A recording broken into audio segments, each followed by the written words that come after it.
Hello, good morning all students. BA part third के विद्यार्थियों के लिए आज हम संरचनात्मक प्रकारात्मक उपागम पर चर्चा करेंगे। लोक प्रशासन के अध्ययन के उपागमों में संरचनात्मक प्रकारात्मक उपागम एक महत्वपूर्ण उपागम है, जिसके अंतर्गत किसी भी देश की प्रशासनिक व्यवस्था का अध्ययन करते समय हम उसको उसकी संरचना और उसके प्रकारों के आधार पर समझने का प्रयास करते हैं। क्यों करते हैं? क्योंकि संरचना और प्रकार ये दोनों एक दूसरे को प्रभावित करते हैं। विकसित देशों के साथ साथ विकासशील देशों का तुलनात्मक अध्ययन उसके स्थानीय संदर्भों में करने के लिए इस उपागम को प्रयुक्त किया जाता रहा है। अब इस उपागम का विकास लोक प्रशासन में सर्वप्रथम 1955 में ड्वाइट वाल्डो ने यह बताया था कि लोक प्रशासन को एक सामाजिक व्यवस्था के भाग के रूप में विश्लेषित किया जाना चाहिए और उसका विश्लेषण करने के लिए संरचनात्मक प्रकारात्मक उपागम एक महत्वपूर्ण उपागम होगा। 1957 में F.W. रिक्स ने कृषि का औद्योगिक मॉडल विकसित किया और उस मॉडल से निष्कर्ष निकाला कि पश्चिमी देशों की प्रशासनिक व्यवस्था श्रेष्ठ नहीं है, बल्कि प्रशासनिक व्यवस्था का विश्लेषण वहाँ के स्थानीय संदर्भों में होना चाहिए। कहने का अभिप्राय, जो संरचना अमेरिका के लिए श्रेष्ठ है वो आवश्यक नहीं है कि भारत के लिए श्रेष्ठ हो, वो भारत के लिए निकृष्टतम भी हो सकती है। इस प्रकार से समाजशास्त्र से संरचनात्मक प्रकारात्मक उपागम को लोक प्रशासन में अपनाया गया, जिसको व्यवस्था विश्लेषण उपागम के नाम से भी जाना जाता है, क्योंकि इसमें प्रशासन को एक व्यवस्था, एक सिस्टम मानकर उसका विश्लेषण किया जाता है। इस उपागम को विकसित करने में Robert Merton, Marion Levy, Gabriel Almond, David Apter, Talcott Parsons की महत्वपूर्ण भूमिका रही है। अब संरचनात्मक प्रकारात्मक उपागम का अभिप्राय क्या होता है? संरचनात्मक आधार पर कार्यों का अध्ययन करना और कार्यों के आधार पर संरचनाओं का अध्ययन करना इस उपागम में महत्वपूर्ण रहा है और किसी भी व्यवस्था को उसकी संरचनाओं के रूप में देखना और फिर उसकी संरचनाओं का कार्यों के आधार पर प्राप्त करने की कोशिश व विश्लेषण जिस उपागम में किया जाता है वह संरचनात्मक प्रकारात्मक उपागम कहलाता है। इस उपागम के अंदर दो महत्वपूर्ण शब्द हैं, एक संरचना और दूसरा है प्रकार्य। तो प्रकार्य का यहाँ अर्थ किसी सामान्य कार्य से नहीं है, बल्कि विशिष्ट कार्य से होता है। जैसा हम जानते हैं कि फंक्शन का हिंदी में अनुवाद है वो प्रकार्य होता है और फंक्शन का सामान्य अर्थ है वो कार्य से लगाया जाता है, लेकिन यहाँ इसका अर्थ कार्य से न होकर के उसकी विशिष्टता से होता है। जैसा हम देखते हैं कि समाज में अनेक प्रकार की संरचनाएं होती है जो कोई न कोई अपना विशिष्ट कार्य करती रहती है। उस संरचना को उसके कार्य के आधार पर हम समझ सकते हैं। क्यों? कि समस्त प्रकार की संरचनाएं कार्य के दौरान विशिष्ट प्रकार का व्यवहार करती है, जिसके आधार पर उसका विश्लेषण किया जा सकता है। लोक प्रशासन में ऐसा माना जाता है कि संरचनाएं दो प्रकार की होती है, एक तो प्रत्यक्ष या साकार, दूसरी विश्लेषणात्मक। तो प्रत्यक्ष संरचनाएं वे होती है जो मूर्त रूप में हम देख सकते हैं या हमें जो दिखाई देती है जैसे विभाग है, मंत्रालय है, महाविद्यालय है। जबकि विश्लेषणात्मक संरचनाएं ऐसी होती है जिनको हम देख नहीं सकते, जो दिखाई नहीं देती, जैसे सत्ता या प्राधिकार। वास्तव में प्रत्यक्ष जो संरचनाएं हैं वे विश्लेषणात्मक संरचनाओं पर आधारित होती है, और प्रत्येक प्रकार का संगठन संरचनात्मक संगठन नहीं कहा जा सकता है। केवल वे संगठन ही संरचना कहलाते हैं जिनके अपने कोई विशिष्ट कार्य होते हैं। तो यहाँ संरचना से अभिप्राय ऐसे संगठनों से हो जाता है जो विशिष्ट प्रकार का कार्य करते हैं, और प्रकारों से अर्थ होता है कि उस संरचना के विशिष्ट कार्य से। तो इस प्रकार संरचनात्मक उपागम का अर्थ ये निकलता है कि संरचना के आधार पर उसके कार्यों का विश्लेषण करना, और कार्यों के आधार पर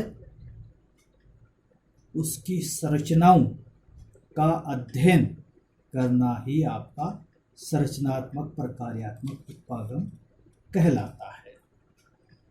तो इस प्रकार से किसी भी व्यवस्था में संरचनाओं को देखा जाता है पहले, फिर उसके कार्यों को प्राप्त करने की कोशिश की जाती है, और उसकी व्यवस्था का पूरा विश्लेषण किया जाता है।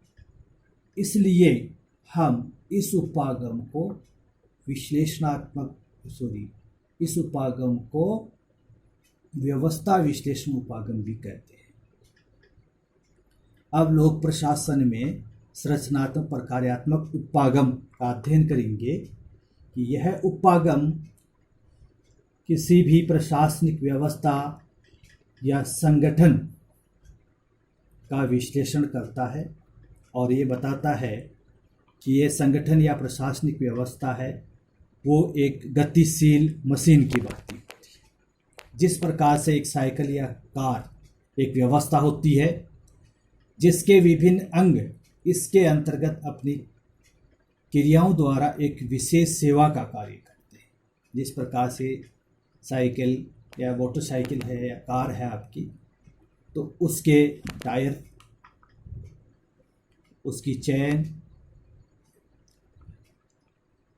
उसके ब्रेक, उसके पाइडल, सभी अलग अलग उसके अंग हैं, और सभी अंग या इन संरचनाओं का अपना एक न एक विशिष्ट कार्य होता है।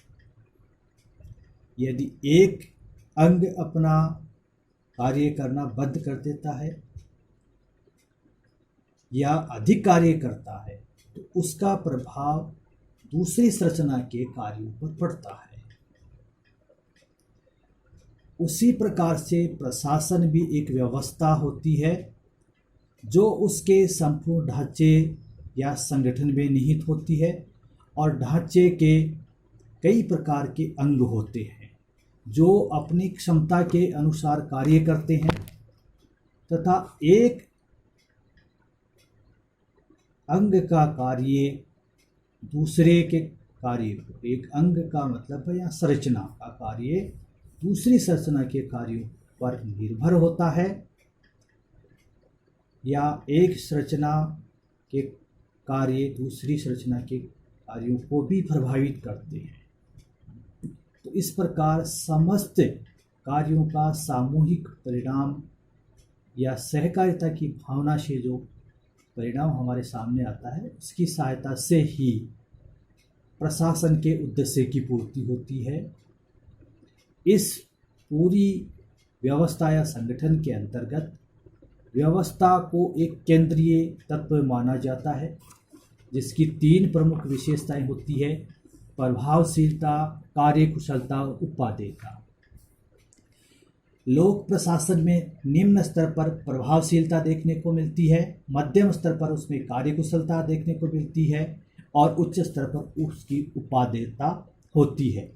और जब तीनों में एकीकरण या सामूहिक प्रयास होता है, उसकी सहायता से ही लोक प्रशासन की समस्याओं का हल किया जाता है। तो इस प्रकार से ये आपका संरचनात्मक प्रक्रियात्मक उपागम लोक प्रशासन में होता है। उदाहरण के लिए हम देख सकते हैं किसी भी संगठन को, जैसे आपके महाविद्यालय है, महाविद्यालय में अलग अलग अंगों के रूप में उसकी संरचना के अंतर्गत देखते हैं कि उसमें प्रबंधन अलग पार्ट है, आपकी लिपिकीय क्रियाओं के लिए कार्यालय के कर्मचारी होते हैं, उसी प्रकार अध्यापन के लिए स्टाफ होता है और अध्ययन के लिए स्टूडेंट्स होते हैं। यदि इनमें प्रत्येक संरचना के विशिष्ट कार्य, प्रबंधन के अपने अलग कार्य हैं, प्रिंसिपल का अपना विशिष्ट कार्य, नियंत्रण निर्देशन का अलग है, और कार्यालय कर्मचारियों में लेखांकन, लिपिकीय क्रियाएं, उनका अपना अपना विशिष्ट कार्य है। उसी प्रकार स्टाफ के सदस्यों का आपके पढ़ाने के लिए अलग अलग सब्जेक्ट की विशिष्टता ली हुई अलग अलग विशिष्ट कार्य, और स्टूडेंट्स का अपना एक अलग विशिष्ट कार्य होता है। यदि इनमें से कोई भी एक पार्ट अधिक कार्य करता है या अपना कार्य करना बंद कर देता है, जैसे मान लीजिए अब आपका ये कोरोना काल चल रहा है और उसमें स्टूडेंट कॉलेज में नहीं आ सकते, तो ऐसी स्थिति में महाविद्यालय संगठन गतिशील तो रहेगा, लेकिन पूर्ण रूप से अपने लक्ष्य को प्राप्त नहीं कर पाता है, जिसके लिए सभी अंगों के सामूहिक प्रयास होना आवश्यक होता है। और एक अंग के या एक संरचना के प्रकार ये दूसरी संरचना के कार्यों को भी प्रभावित करते हैं, और संरचना और कार्य एक दूसरे को प्रभावित करते हैं। जैसे मान लीजिए महाविद्यालय में एक संरचना नहीं है, स्टूडेंट्स नहीं है, तो दूसरी संरचनाएं जो आपकी हैं, लेक्चर्स हैं, आपके अन्य जो पार्ट्स हैं महाविद्यालय में, कार्यालय है, उनके कार्य भी प्रभावित होते हैं उससे। इसलिए इसको एक व्यवस्था मान करके हम लोक प्रशासन में अपना करके उसे भी समझ सकते हैं। अब इसकी विशेषताएं क्या है? सबसे पहली है कि संरचनात्मक कार्यात्मक उपागम का अपना एक उद्देश्य होता है। प्रत्येक व्यवस्था या संगठन का अपना एक उद्देश्य होता है जिसके अनुसार उसकी रचना की जाती है।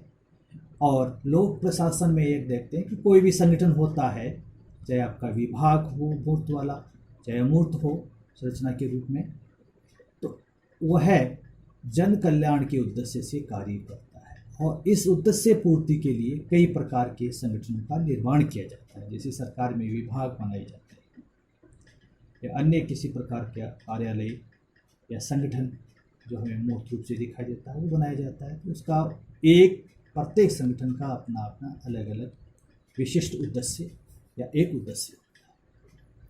भिन्न भिन्न भूमिकाएं, जिस प्रकार सामाजिक व्यवस्था में एक संरचना भिन्न भिन्न प्रकार के कार्य करती है और एक कार्य भिन्न भिन्न संरचनाओं के द्वारा किया जाता है।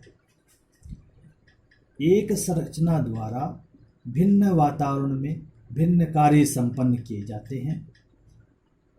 प्रोफेसर रिक्स ने प्रत्येक समाज या सामाजिक संरचना के लिए 5 प्रकार के मूलभूत कार्य माने।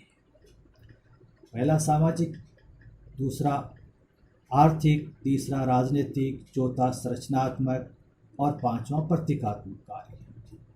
उसी प्रकार से प्रशासनिक व्यवस्था के भी अपने अपने मूल कार्य होते हैं और प्रत्येक संरचना की अपने अपनी अलग अलग भूमिकाएं होती हैं। अंतर्निर्भरता, प्रशासनिक व्यवस्था के अंदर विभिन्न अंगों के मध्य कार्यात्मक या कार्यों का विशेषीकरण होता है और उसके साथ साथ वे एक दूसरे पर निर्भर होते हैं। यदि कोई भी अंग अपनी आवश्यकता या क्षमता से अधिक कार्य करता है तो उसका प्रभाव दूसरे अंग पर पड़ेगा। परिणाम स्वरूप व्यवस्था प्रभावित होगी और लक्ष्य प्राप्ति में कठिनाई आएगी। जैसे उदाहरण के लिए अब एक साइकिल को व्यवस्था मानते हैं, उसमें पहिए, चैन, हैंडल, फ्रेम आदि मिल करके वह बनी होती है संरचना के रूप में, और प्रत्येक इसके अंग का अपना एक विशिष्ट कार्य होता है। एक अंग का कार्य दूसरे को प्रभावित करता है। जब वे सभी अंग सामूहिक रूप से अंतर्निर्भरता के साथ व्यवस्थित ढंग से कार्य करते हैं तभी लक्ष्य प्राप्त हो जाता है। अन्यथा एक संरचना, मान लीजिए ब्रेक नहीं लगते हैं तो साइकिल या दूसरे स्थान पर पहुंचने के लिए रास्ते में अगर कहीं भी किसी भी प्रकार की गाड़ी से बचना है, ब्रेक लगाना है तो वहाँ संभव नहीं। मान लीजिए उसका टायर है वो पंचर हो जाता है तो भी नहीं पहुँच सकते, इसलिए क्योंकि टायर पंचर हो गया तो नहीं चलेगी साइकिल, पायडल नहीं लगाया जाएगी, चैन नहीं पिरेगी तो आगे नहीं बढ़ेंगे हम। इसलिए एक संरचना के कार्य दूसरी संरचना के कार्यों को भी प्रभावित करते हैं और कार्य और संरचना एक दूसरे को प्रभावित करती है, एक दूसरे पर निर्भर है। चौथी इसकी विशेषता है गतिशीलता। प्रत्येक व्यवस्था एक गतिशील प्रक्रिया करती रहती है, निरंतर चलती रहती है। उसके विभिन्न अंगों में पारस्परिक, चाहे आपकी प्रशासनिक व्यवस्था हो, उसके पारस्परिक संबंध, क्रिया प्रतिक्रिया, अंतः निर्भरता निरंतर चलते रहते हैं। परिणात्मकता, प्रत्येक व्यवस्था के कुछ इनपुट के रूप में ग्रहण किया जाता है और आउटपुट के रूप में परिणाम के स्वरूप हमें कुछ कार्य मिलते हैं। जैसे इनपुट के रूप में सरकार के कार्य में आपका सामाजिकरण है, हितों का सामाजिकरण, राजनीतिक संचार, ऐसी व्यवस्थाएं, जिनके परिणाम स्वरूप आउटपुट के रूप में हमें नियम निर्माण, नियमों का क्रियान्वयन, जन कल्याण आदि देखा जाता है।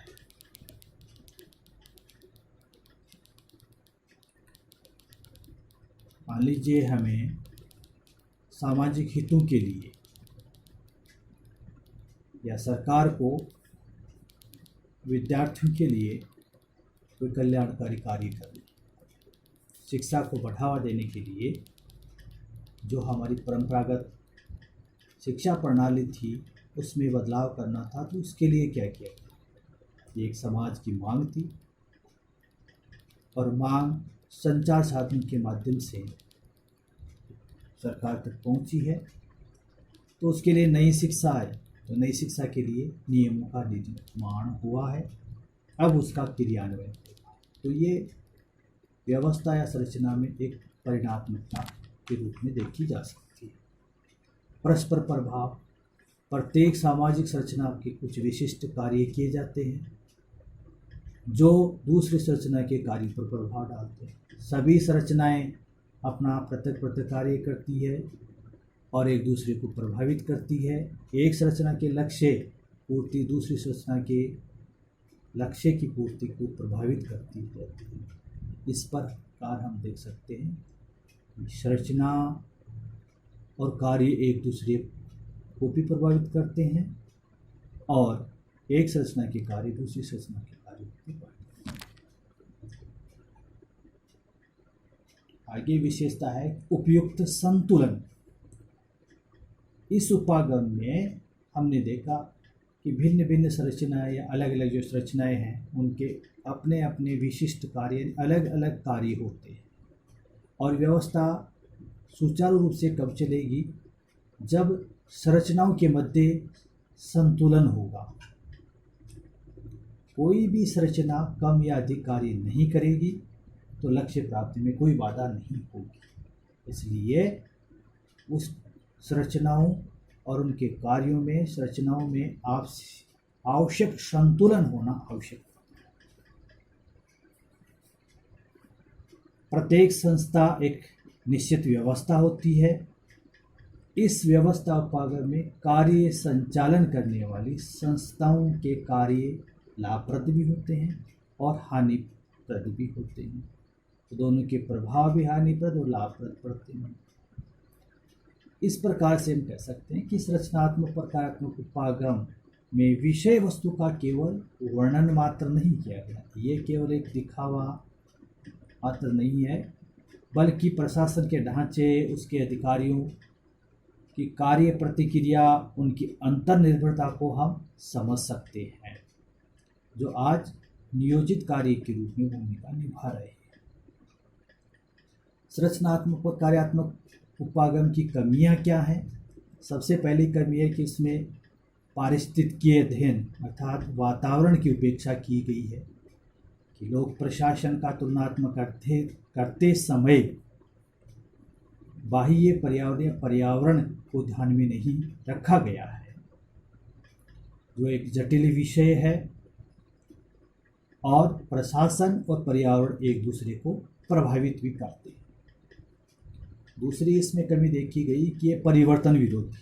व्यवस्था को इस उपागम में समझते हैं तो हमें एक रूढ़िवादी पद्धति दिखाई देती है। ये यथास्थितिवादी यानी व्यवस्था के रूप में उसको बनाए रखने चाहते हैं, उसमें व्यवस्था में कोई किसी प्रकार का परिवर्तन नहीं चाहते।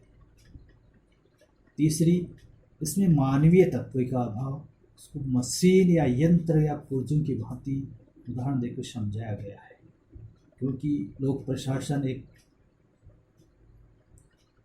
सामाजिक विज्ञानों का विषय है और उसका मानवीय तत्व भी केंद्रीय विषय होता है, जिसका अध्ययन किए हुए हम लोक प्रशासन के अध्ययन को अपूर्ण मानते हैं। इसलिए संरचनात्मक प्रक्रियात्मक उपागम में मानवीय तत्व के अध्ययन पर ध्यान नहीं दिया गया, यह इसकी कमी रही। अति वास्तविकता, यह केवल वर्तमान का अध्ययन है, यह राजनीतिक व्यवस्था के वर्तमान स्वरूप, उसके कार्यों का अध्ययन समाज की उपव्यवस्था के रूप में करता है, केवल वर्णनात्मक है, परिवर्तन और सुधार के लिए किसी भी प्रकार का कोई निर्देश नहीं देता और न ही परिवर्तन देखना चाहता है। इसलिए इसको अति वास्तविकता की कमी हमें देखने को मिलती है। विकासशील देशों के लिए अव्यवहारिक माना जाता है। ये कभी भी इसमें देखने को मिलती है कि इस उपागम के अंतर्गत विकासशील देशों का अध्ययन सरलता से नहीं किया जा सकता है, या विकासशील देशों में संरचनात्मक प्रक्रियात्मक उपागम के द्वारा वास्तविक अध्ययन संभव नहीं है। क्यों नहीं है? क्योंकि उनमें भाषा, धर्म, जाति, गरीबी, जनसंख्या वृद्धि जैसी कई प्रकार की समस्याएं होती है, जो प्रशासनिक व्यवस्था पर प्रभाव डालती है, जिससे इसका समुचित अध्ययन संभव नहीं होता है। ये उपागम अपने आप में अपूर्ण है। अपूर्ण कैसे है कि प्रशासन के ढांचे पर तो इसने पूरा ध्यान केंद्रित किया, और लोक प्रशासन एक जटिल विषय वस्तु वाला विषय है, जिसके सभी पक्षों के साथ में समझा जा सकता है, और इसके अभाव में इसका अध्ययन अपूर्ण माना जाता है।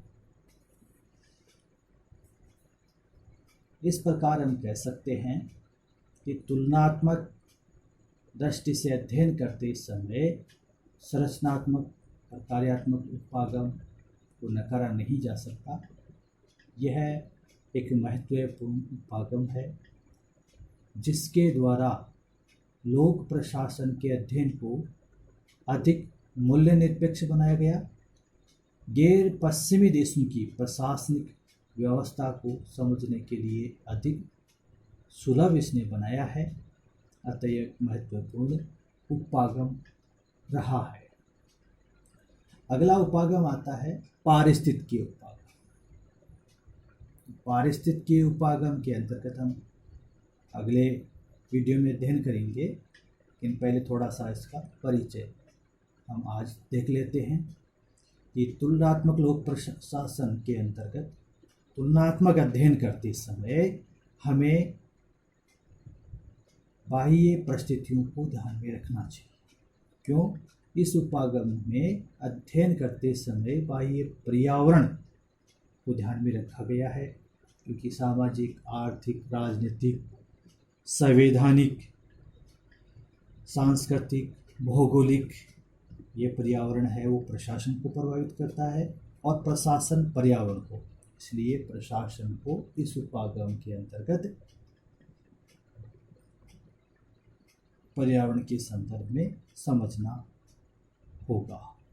धन्यवाद।